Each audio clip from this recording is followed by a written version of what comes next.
Apa jadinya bila seorang mantan Perdana Menteri Inggris yang terkenal dengan kebijakan-kebijakan kontroversialnya, bahkan ada yang menuduh beliau sebagai penjahat perang, kini menjadi pengawas di perusahaan investasi terbesar yang baru saja dibentuk di Indonesia, yaitu Danantara. Danantara adalah perusahaan super holding yang baru saja dibentuk oleh pemerintah Indonesia oleh Pak Prabowo ya pada hari Senin 24 Februari 2025 kemarin. Danantara menggabungkan 7 BUMN terbesar di Indonesia yang bertujuan untuk menjadi kekuatan investasi nasional yang mampu bersaing di pasar global dan internasional.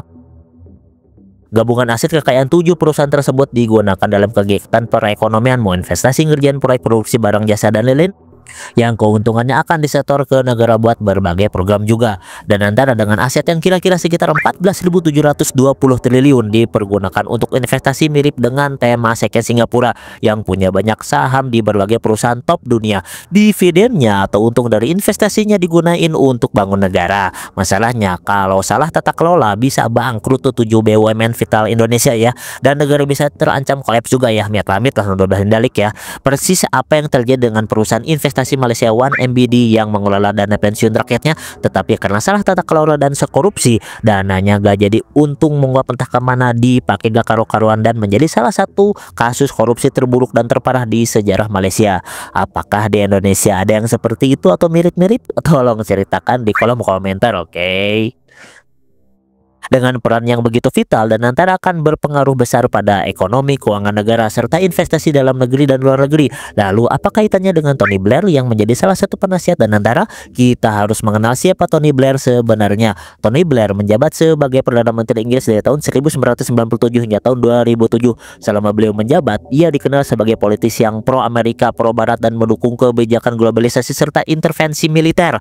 Salah satu keputusannya yang paling kontroversial ialah keterlibatan Inggris dalam perang Irak dan Afghanistan bersama Amerika Serikat. Banyak pihak yang menilai bahwa perang ini tidak hanya merusak stabilitas Timur Tengah, tetapi juga berbasis pada klaim senjata pemusnah massal atas Saddam Hussein yang tidak pernah terbukti alias fitnah belaka. Tidak heran hingga kini ada pihak yang menyebut Tony Blair sebagai penjahat perang. Tony Blair juga terlibat kebijakan kontroversial seperti privatisasi layanan publik di Inggris, kebijakan peningkatan biaya pendidikan di Inggris, kebijakan imigrasi Inggris. Pernah disorot juga karena beliau mendapat cuan gede setelah pensiun di akhir masa baktinya karena menggunakan relasi politik internasionalnya untuk menjalankan usaha konsultasi bisnis dan politik internasional yang dia miliki. Namun yang mengejutkan banyak orang ialah keputusan pemerintah Indonesia untuk menunjuk Tony Blair sebagai salah satu pengawas Danantara. Kenapa ini menjadi kontroversial? Pertama, Tony Blair memiliki reputasi sebagai tokoh yang sering dikaitkan dengan kepentingan ekonomi global pro-Barat. Kedua, ada kekhawatiran bahwa pengaruhnya bisa membuat Danantara terlalu bergantung pada investor asing, terutama dari negara-negara Barat. Dan yang ketiga, sejarahnya dalam membuat keputusan kontroversial di masa lalu memunculkan tanda tanya, apakah ia benar-benar sosok yang tepat untuk menjaga keuangan dan investasi Indonesia? Di satu sisi, keterlibatan Tony Blair bisa memberikan keuntungan bagi Danantara. Ia memiliki jaringan luas di sektor keuangan global yang bisa membuka pintu bagi investasi besar luar negeri, dan dengan pengalaman internasionalnya, Tony Blair juga bisa membantu memperbaiki tata kelola investasi dan meningkatkan kepercayaan investor terhadap Danantara.